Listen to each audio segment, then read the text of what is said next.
David Dzaritsky for Hero Moments. This is where we share best practices and case studies, and I think we have a very good one for you today. By the way, we're sitting in one of our themed huddle rooms. This happens to be the wine room, you can tell by the corks.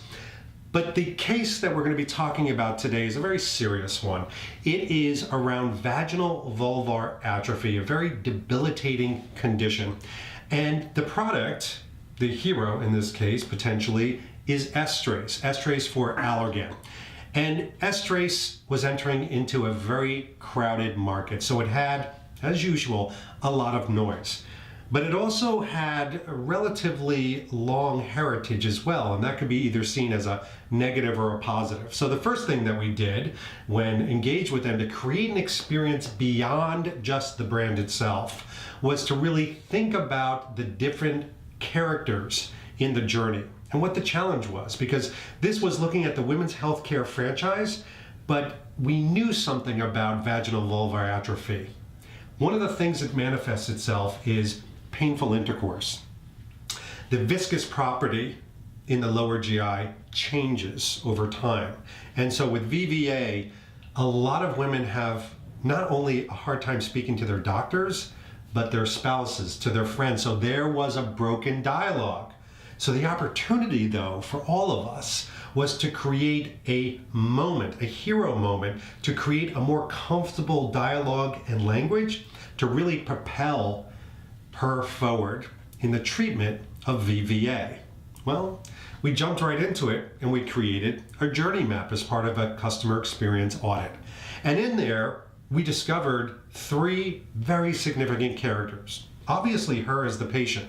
And we knew that she was educated, she's very choiceful about her decisions, and she's age reflective, which doesn't mean she's trying to be a 20-year-old again. She's trying to be the best 50-year-old that she can be.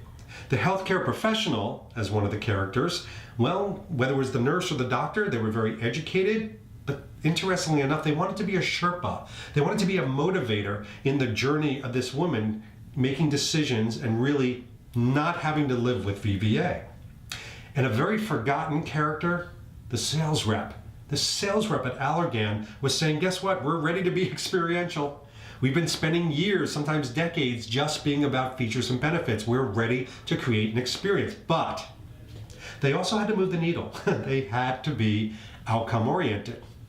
So if this is a journey and we have the characters, we had to plot the story, the journey itself. So if we look at pre-diagnosis, diagnosis, treatment, and obviously lifestyle and adherence, because this is a lifestyle adherence brand, we dove into the data, and that's what we do. We dove into the data to create those insights. And some of the insights that percolated up around these characters was during pre-diagnosis. She's very digitally engaged. She's aware of the disease, but there's a lot of family influence. The most interesting aha, I thought, was this insight of natural. So this woman, she tends to shop at Whole Foods. She recycles 3 different ways. She brings her own bags to the grocery store. She's into the natural world. Well, the healthcare professional during pre-diagnosis, they just want a heads up on the campaign and the support that you as a brand are going to create. They want to get acquainted with it. And the sales rep is ready to start that relationship with the healthcare professional and the practice. They want to be a trusted advisor, but you know that's not something you can anoint something. It had to be earned. So, Reader's Digest version, we plotted all of these different commonality, these points, these insights across the journey map. At the end of the day, we are all about simplicity.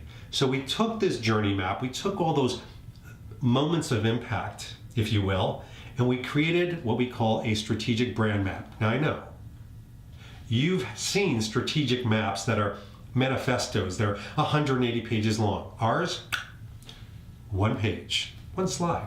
So when we started off, the business objective was to become the market leader in the treatment of VVA. Simple enough.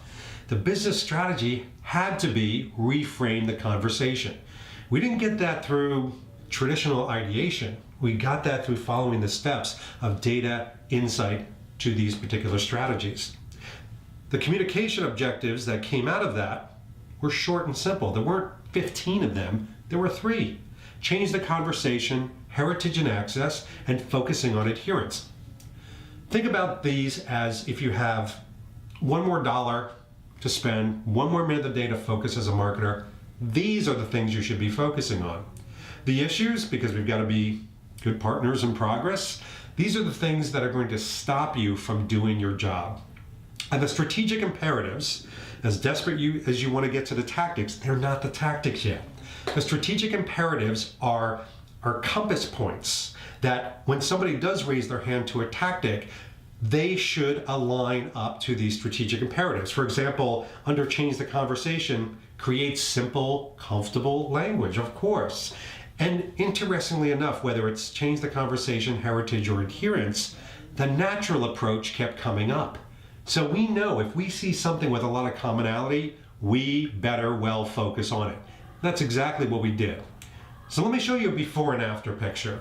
So before, the sales reps were going in there and they were using these PDFs to swipe through and to swipe through, lots of content, too much information, obliterated.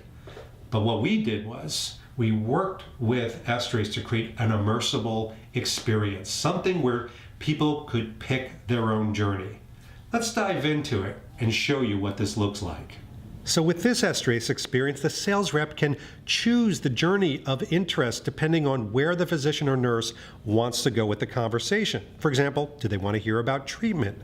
Do they want to hear about restoration? Well, maybe they want to hear about it being plant-derived. So it automatically jumps them to only that significant part of the conversation. The navigation allows them to jump to different aspects of comfort, tailoring her treatment, women getting honest. And if they go back, for example, to the homepage, they can hear about that women getting honest as part of a comfortable conversation. For example, looking at dryness, you'll actually be approached with a quote that says, "I feel dry even during intimacy."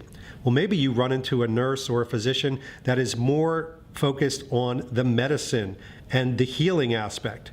So when you tap on elasticity, you can actually look at the modality. What happens when you actually thicken the epithelial wall? You increase lubrication, you thicken it, you create that normal microflora, but you can actually create playability all through the system. What's amazing with this was we went from a static PDF to something that could jump around to creating different experiences depending on the journey that they wanted to take. What this essentially did was it allowed the rep to not be a sales rep anymore, to be an experience manager, to be a partner in the progress of the physician or the nurse's office. Now, we had to take this experience that was offline and create something very consistent online. It's all about a collection of perceptions, you know. So in changing the conversation, we had to create a rejuvenation. Remember the natural aspect. But it really was about what is the experience when people visit this rejuvenation website. So we do something very unique. We don't obliterate them with a repository of information. No, that's cliche. We ask them, what are they doing here? Are you new to the brand? Where do you want to go? Do you want to have a conversation? Well, that might not be enough. So we give them guides, we give them Sherpas, and we actually built personas. Maybe they're more like Gina, who's 45, that lives an active lifestyle. Maybe they're more like Patricia, 54, who's all about advocacy. Or maybe they're, you know what? Yeah, they are. They're like Sarah, who's 62. And once you make that choice, you can see the appropriate videos, the appropriate information, the emotional guides, as well as the educational guides that are best suited to you. Well, of course, we've got to serve up savings costs and savings cards and samples, etc. But conversations, let's not forget that focus. So we allowed them to actually choose who they were going to focus their conversations on. Was it going to be a conversation with the doctor? Was it going to be one with the partner? One with a friend? Depending on who they wanted to share that with, we served up different conversational supports that could be sent to their phone, can be jotted down, etc. We also put some supportive cause and obviously made this all to work not just on the computer, but on mobile as well.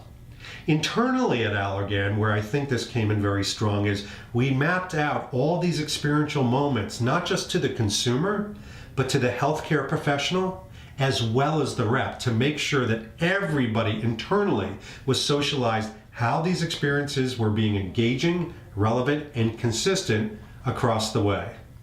We had to build a customer experience infrastructure around that. But at the end of the day, the movement, the ROI associated with this experience was robust, to the point that it became de rigueur at women's healthcare at Allergan. So obviously we feel that this case study is relevant to what you're looking at doing in your field. It's got a mix of connecting with healthcare professionals as well as consumers and integrating that experience together. We'd like to show you what your strategic roadmap might look like. It's pretty simple. We start with a conversation together. Let's start taking a look at what your experience can be today.